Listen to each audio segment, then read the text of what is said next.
Do you ever fuck around with simulation theory? Because the real problem is when you combine that with probability theory and you talk to the people that say, well, if you just look at the numbers, the probability that we're already in a simulation is much higher than the probability that we're not.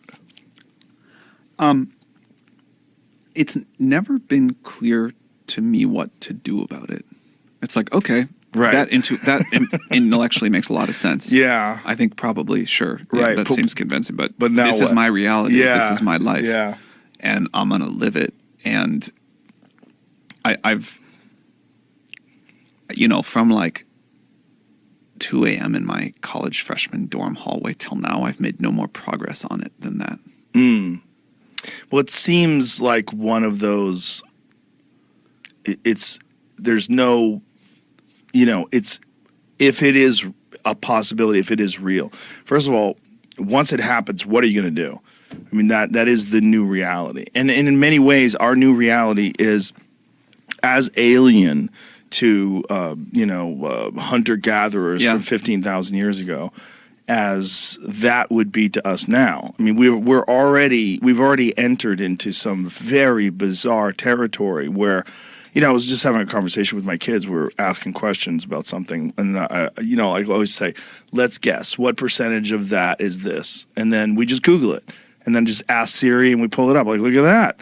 Like, that alone is so bizarre compared to how it was when I was 13, and you had to go to the library and hope that the book was accurate. Totally. I was very annoyed I was reading about how horrible systems like ChatGPT and Google are from an environmental impact because it's, using like some extremely tiny amount of energy for each query, and, how we're all destroying the world. And I was like, before that, people drove to the library. Let's talk about how much carbon they burned to answer this question versus what it takes now. Come on. But that's just people looking for some reason why something's bad. That's not a logical perspective. Totally. What we should be looking at is the spectacular changes that are possible through this. And all the problems, the insurmountable problems that we have with resources, with the environment, with cleaning up the ocean, climate change. There's so many problems that we need have. This to solve all of everything else. And that's why we need President AI. If AI could make every scientific discovery, but we still had human presidents, do you think we'd be okay? No, because those creeps would still be pocketing money, and they'd have offshore accounts, and it would always be a weird thing of corruption and how to mitigate that corruption, which is also one of the fascinating things about the current state of technology is that we're so much more aware of corruption. We're so much more, there's so much independent reporting, and we're so much more cognizant of the actual problems that are in place. This is really great. One of the things that I've observed, obviously many other people too, is corruption is such an incredible hindrance to getting anything done in a society to make it forward progress. And, my worldview had been more US-centric when I was younger, and as I've just studied the world more and had to work in more places in the world, like, it's amazing how much corruption there still is. But the shift to a technologically enabled world, I think, is a major force against it because it's harder to hide stuff. And I do think corruption in the world will keep trending down. Because of its exposure. Yeah. Through technology.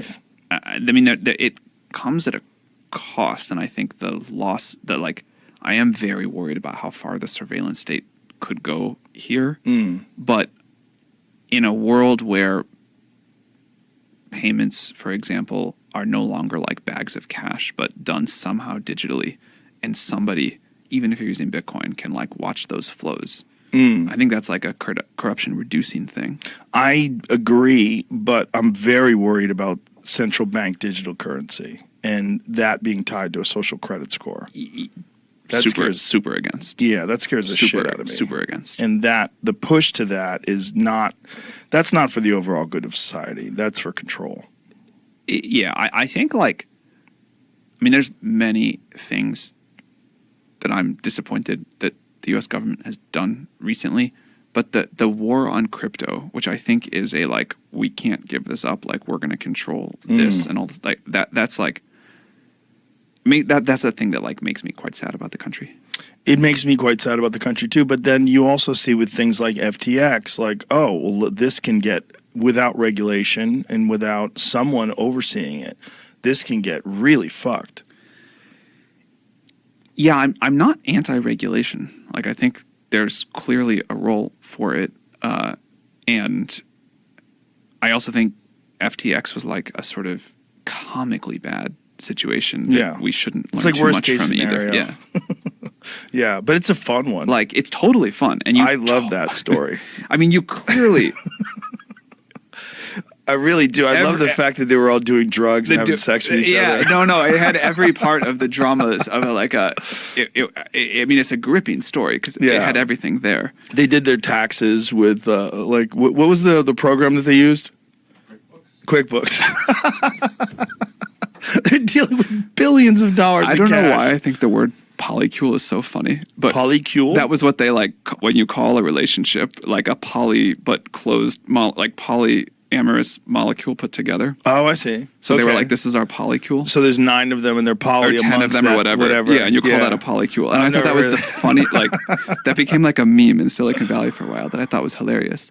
You clearly want enough regulation that can't happen, but they're like. Well, I'm not against that happening. I'm against them doing what they did with the money. That's what I mean. The polycule is kind of fun. Go for it. No, Yeah. I mean, you want enough thing that like FTX can't lose all of its depositors' money. Yes. But I think there's an important point here, which is you have all of this other regulation that people, and it didn't keep us safe. And the basic thing, which was like, let's do that. That was not all of the crypto stuff people were talking about. Yes. I mean, the real fascinating crypto is Bitcoin. To me, I mean, that's the one that I think has the most likely possibility of becoming a universal viable currency. And it's, it's limited in the amount that there can be. It's, people mine it with their own computer. It's like, that to me is very fascinating. Yeah. And I love the fact that it's been implemented.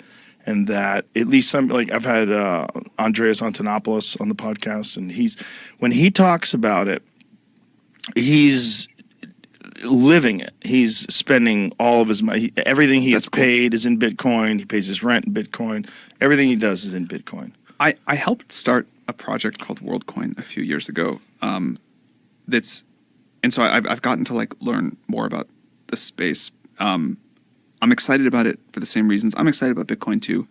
But I think this idea that we have a global currency that is outside of the control of any government is a super logical and important step on the tech tree. Yeah, agreed. I mean, why should the government control currency? I mean, the government should be dealing with all the pressing environmental, social, infrastructure issues, foreign policy issues, economic issues. The things that we need to be governed in order to have a peaceful and prosperous society that's equal and equitable.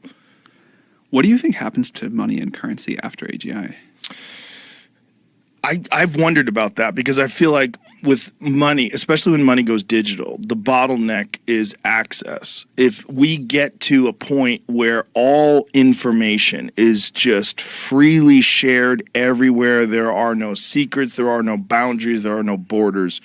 We're reading minds. We have complete access to all of the information of everything you've ever done, everything everyone's ever said. There's no hidden secrets. What is money then? Money is this digital thing. Well, how can you possess it? How can you possess this digital thing if there is literally no bottleneck? There's no barriers to anyone accessing any information because essentially it's just ones and zeros. Yeah, I mean, another way, I think the information frame makes sense. Another way is that like money is like a sort of way to trade labor, or to trade like a limited number of hard assets like land and houses and whatever. And if you think about a world where like intellectual labor is just readily available and super cheap, then that's somehow very different. I think there will always be goods that we want to be scarce and expensive, but it'll only be those goods that we want to be scarce and expensive and services that still are. And so money in a world like that, I think, is just it's a very curious idea. Yeah, it becomes a different thing. I mean, it's not a bag of gold in a leather pouch that you're carrying around. Not when going you're to do riding you on a much horse. good, probably. Yeah, it's not going to do you much good. But then the question becomes, how is that money distributed, and how do we avoid some horrible Marxist society where there's one totalitarian government that just doles it out? Yeah, That would be bad. I think you've got to like.